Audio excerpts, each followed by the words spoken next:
గౌతమ్ రావుని ముందుగా ఈ బరిలోకి దింపడానికి కారణాలు ఏంటి? ఎందుకంటే హైదరాబాద్ అనగానే కొంత ఎంఐఎం ప్రభావం ఎక్కువ ఉంటుంది, వాళ్ళు 7 సీట్లు గెలవడం, వాళ్ళ ఆధిపత్యం కొంత ఎక్కువగా ఉంటుంది. మిమ్మల్ని దింపడానికి ఏంటి కారణాలు? అంటే భారతీయ జనతా పార్టీ ప్రజాస్వామ్యం పట్ల నమ్మకం ఉన్నటువంటి పార్టీ. ఏదైతే ఎలక్షన్లు ఎక్కడ జరిగినప్పటికీ కూడా అభ్యర్థిని నిలబెట్టడం భారతీయ జనతా పార్టీ జనసంఘ ప్రారంభం నుంచి కూడా చేస్తున్నటువంటి పని. ఇప్పుడు ముఖ్యంగా భారతీయ జనతా పార్టీ ఈ యొక్క హైదరాబాదు ఎమ్మెల్సీ స్థానిక సంస్థల ఎలక్షన్స్లో అటు బీఆర్ఎస్ ఇటు కాంగ్రెస్ అభ్యర్థులను పెట్టాల, ఓన్లీ ఎంఐఎం మాత్రమే పెట్టింది.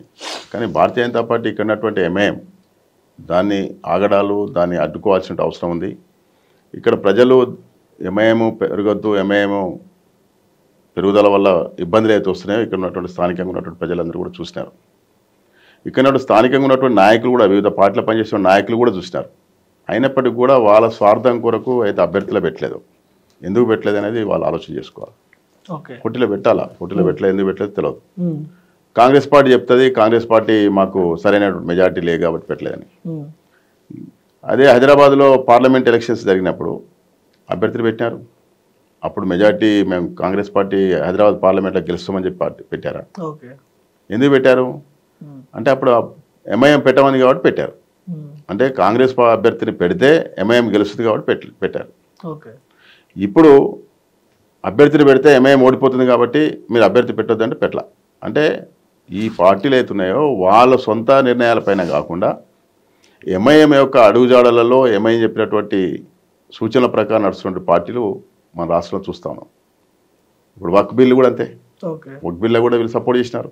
ఎందుకు చేసినారు?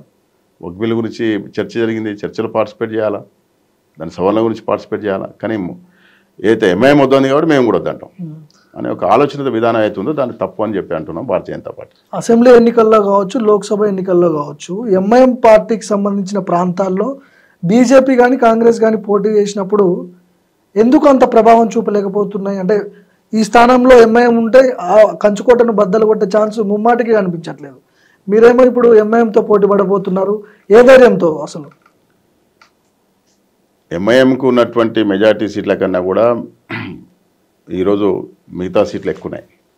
ఈ పార్టీలు బరిలో లేకపోవడం కారణంగా ఆత్మప్రబోధంతో ఈరోజు ఓటేయమని చెప్పి నేను ఓటర్స్ని అడుగుతున్నాను. ఈ ఓటర్స్ ఏదైతే ఉన్నారో, ఇప్పుడున్నటువంటి కార్పొరేటర్స్ అయితే గెలిచినారో, ఇక్కడ ఉన్నటువంటి హిందూ మెజార్టీ ప్రజలు గెలిపించినటువంటి కార్పొరేటర్స్ ఉన్నారు, ఎమ్మెల్యేలు ఉన్నారు, ఎంపీలు ఉన్నారు. వీళ్ళందరూ కూడా ఏదైతే ఎంఐఎంను అడ్డుకోవాలా అని అయితే ప్రజలు కోరుకుంటున్నారో, తెలంగాణలో ఉన్నటువంటి హైదరాబాద్లో ఉన్నటువంటి ప్రజలు వాళ్ళ అభిష్టం మేరకు ఈ యొక్క ఈ ఓటింగ్లో పాల్గొవాలని చెప్పి. కాబట్టి పార్టీలకు ఇర్రెస్పెక్టివ్ ఆఫ్ పార్టీస్ మీ ఆత్మ ప్రబోధంతో ఈ ఓటింగ్ రావాలా.